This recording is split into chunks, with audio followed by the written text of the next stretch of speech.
Almost exactly a year ago, a once famous young high flyer dropped these unforgettable lines. The league as you're studying and say, we're going to have to run through them. Celtics. No one in the West. Nah, I'm fine in the West. Well, we all know that this didn't last long. He wanted James, he gets him. James drives. James is fouled. Like I say, there's a... Ja, you know the I'm fine in the West comment's going to get thrown back in your face at this point. Yeah, I don't mind. I don't care. I said it. I deal with it. So let's process this a bit. After saying that he's fine with the West, his team lost in the semifinals of last year's playoffs against a 60-year-old LeBron James in a 40-point blowout. Oh my goodness. And after finishing second in the West for 2 consecutive seasons, the Grizzlies are now at the bottom of the heap, trying their best to stay relevant. I mean, to start off their season, the Grizzlies dropped their first 6 games without Ja. Sure, it's fine to lose against Zion because he's playing like a beast right now. And I have no problem with them losing to the defending champ as well. But losing to Washington with Kyle Kuzma and Jordan Turnover Poole in it? Well, that's tough.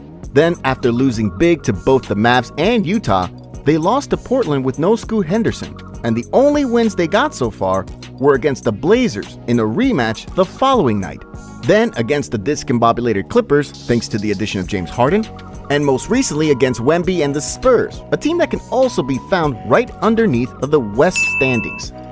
To make things simple, the Grizzlies only won over the 2 teams that were below them in the West. In addition, they lost to a Wizards team that's currently 2-10 as of this recording. And to put it simpler, the 2023-24 Memphis Grizzlies without Ja Morant just sucks big time. Now, in Ja's defense, he said what he said because at that time, the Grizzlies were steamrolling the competition with their youthful firepower, energy, and swag. And truth be told, they were looking like legit contenders for a time last season. That's until they got ahead of themselves and started opening their mouths, blurting out a bunch of bullcrap, starting with this guy.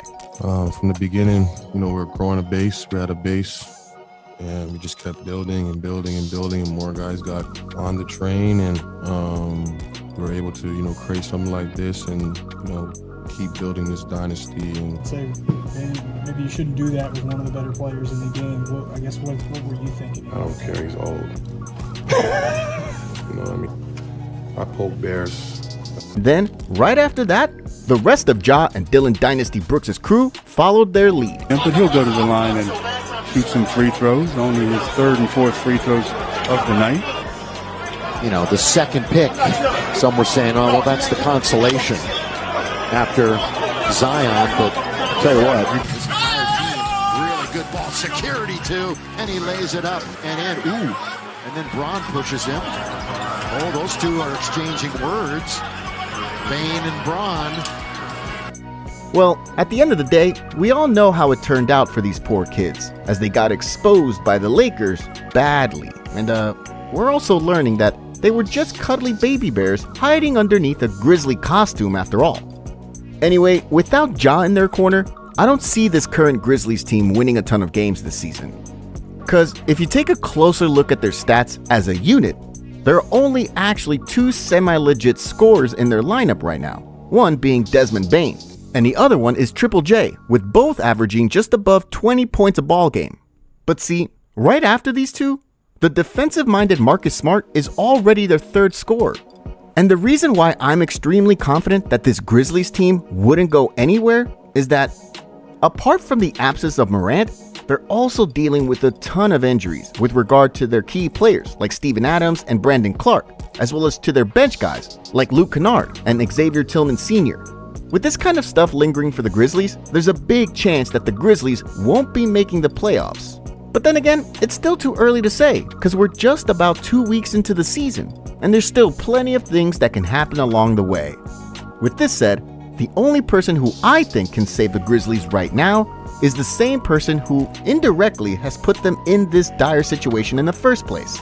And of course, I'm talking about none other than Mr. I'm Fine with the West, Ja Morant. As of this moment, Ja is currently serving a 25-game suspension following the back-to-back gun incidents that he got involved in last offseason. And if we're gonna do a quick math, the soonest Morant can hit the court is around mid-December in their matchup against Zion and the New Orleans Pelicans. But despite his much-awaited comeback, I don't see their fortunes turning around just yet. Cause, you see, the last time that Ja saw court action was against the Lakers last March in the playoffs. I mean, that's 9 months worth of basketball rust for Ja. Not to mention that he didn't have the time to play with his teammates in a real game, so he'll definitely have to find his timing and rhythm first before he can settle in. Plus, there's gonna be a bit of a chemistry issue as well, as he needs to get acquainted with the new faces that he'll be playing with.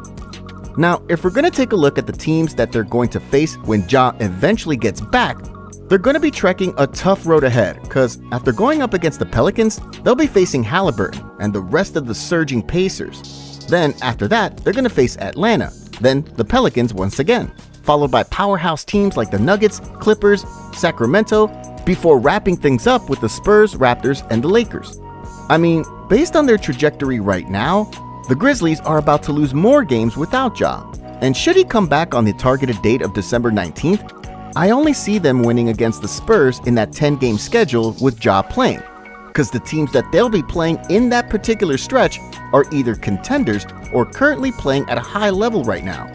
With that said, the Grizzlies' success this season all boils down to Ja and how he will perform when he gets back on the court.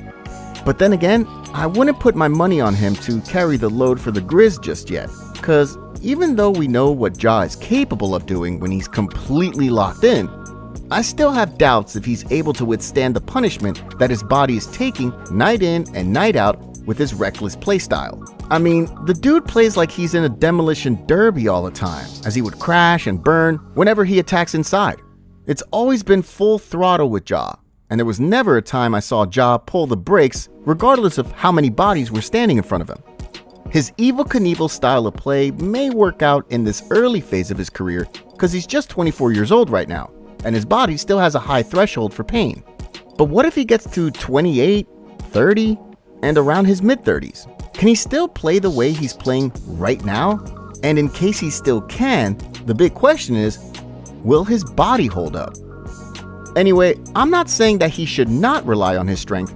All I'm saying is that if Ja doesn't learn how to slow down or play at a different pace, I think there's more of a chance that we might be seeing him ending up in a wheelchair or in a hospital, rather than taking his game to the next level in the years to come.